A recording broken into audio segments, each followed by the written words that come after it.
Domeka honetan Kristoren mezuari leial lotzeak sufrimentua dakartzon. Jeremias profetaren barri izan dugu. Askotan barruan zein kanpoan gatazkarik ez dugula eta Kristau bizitza ondo doala uste dugu. Baina ez da holan. Jeremias zen bizitza eta zailtasunei aurre egiteko ere lagungarria doguz. Geuri agertzen jakun zanei aurre egiteko. Izan be, Jeremiasen mezua gaurkotasunez beteta dago. Profeta bere indarretan uste osoa jarteari uko egiten dutzo. Bere mezua ez da bat ere erosoa munduarentzat. Jeremiasek azke izatea aukeratu da. Jangoikoaren atzetik jarraitu eta sekulak bertan bere ikutsiko ez dagoala eta harengan uste oso jarriz. Salmoan esan jakunez konfiantzarena da. Kristago jarraitu behar dugun bidea. Konfiantza jaunarengan, hitzez eta egitez erakusten duzkunez. Bera eta gure arkaitza, gure urratzen oinarria. Horregaitik Kristorenak ez diran hitz edo keinutan uste osoa jartea arriskutsua da. Itxura batean bikaina badirabe eta jentearen onespena badabebe. Esate baterako, Frantzisko Aita Santuaren ahotan jarritako hainbat mezu, han eta hemen entzuten da. Jenteak txalotu egiten ditu.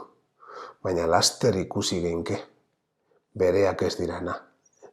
Ez da beta, ez jainkoaz esan nahi arreba dugun lagun urkoaz hitz egiten. Berba polita dira, baina utxak atseginez rait entzuteko, baina ez garoaz, gure bizitzaz galdetzera, hangoikoan etxalez. Horrezagatik evangelioan mesurretan sakondu behar dugula Kristoren dakarren bakie.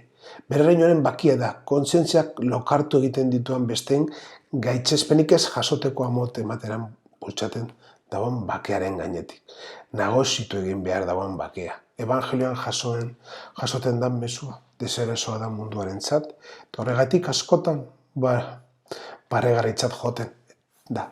Beste mesu batek batzuk edatzen saiatzen dira. Barri honak dakarren iraultza, baztertuta.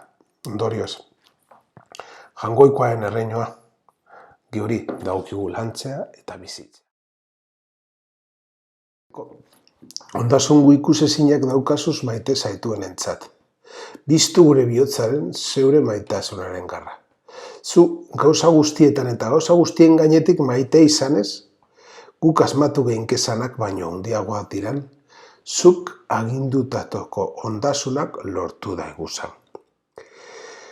Gaurko toitxonegaz, lehenengo toitxonegaz jangoikoak erakusten uzku, ez dugula mugidu behar agiriko ondasunen alde, munduan arrakastaren alde, baizen eta eskutuan dagoenetik bideak erakusten duzkun ikusezinaren alde. Gure bihotzean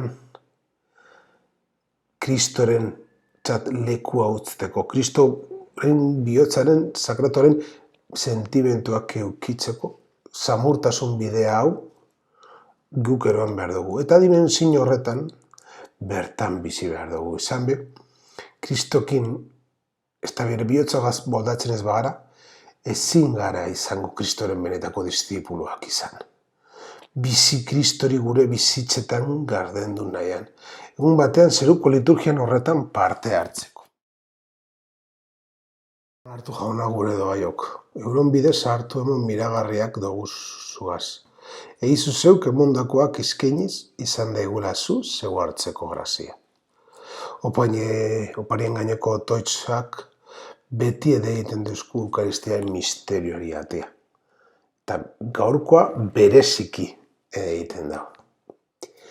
Otoitzonegaz ikusten dugu jangoikoak lehen guri emundako eskaintzak direla, geube jangoikoaren ekintzaz guk ere emoten dugula. Eta jangoikoaren ekintzaz berbie bidez eta Espiritu Santoren bidez, jauren gorputz eta dol bihurten dabenak.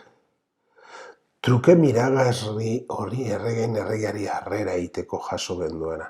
Emotea besterik ez da. Merezimentua jangoikoan arteko dugun askatasunetik sortzen da. Ezin dugu pentseu eskubide bat danik, Eukaristia doe bat da. Jangoikoaren erreinuaren bidien dakien horrentzako doea, bihurte bide bat da. Graziaren bidien, gure egunerokoan bizten saiatu behar duguna. Berak gure artean jaioaz gizon emakume barri egin gaitu. Gurutzean hilez gure pekatuak ezerestu ditu. Hien artetik biztuz, betiko bizia egon duzku. Ta zuan egonez, aita guzti santu, zeruko ateak zabaldu duzkuz.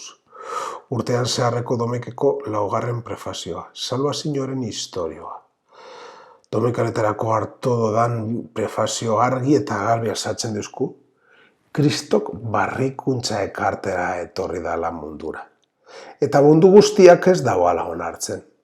Oraintxe bertan agertzen da, Eleizaren ekoera Nikaraguan. Non evangelioa bizten saiatzagaitik, erasaten dioten. Kristoren bidea ez da errosa bide batez. Eta guk Kristok bizi izan eban bezala bizitzera dituta gauz. Pekatuaren kondizio zaharratzean itxinaian, jangoikoak gugan bihotz garbi bat sortzeko eskatuz, horrek dakarren gatz eta tentazio orotatik librebe, erreinua ere egidezagun, eta egun batean zerura zar gaitezen esanez jauna. Amen, nago, zure borondatea beteten saiatu naz. Hau da gure deia, gu gauz deituta hau egiteko. Kristoren oinazea jarraituz, Kristoren bidia jarraitu. Jauna sakramentu honetan Kristo bat eginik, zure errukiari deika osapalik, izan gaitezela lur honetan zeure semearen irudikoagoa, haren zorion bera izan da egun zeruan. Eukaristia maitzeko sakramentuetan kreazin Kristoren benetako presentzia, Kristo beraren parteatza eragin den duzkula. Otorde dugu bera da, errebe aurtuko dugula. Ez da bere irudia, ez da bere feiruzinioa, berbaren aldarrikapenean entzuten, dan Kristo bera da. Horregatik jangoikoarena, bezalako bihotz bate izaten laguntzen duzkoen sakramentua. Hau da, jangoikoaz lurren konfiratea. Gure bizitzadan zeruko bide hori kostritzen den joan gaitezan. Jakinik jaunaren errukia, gure arrizko bidea. Zeruan lotuta mantetzen dagoan, zementoa dela.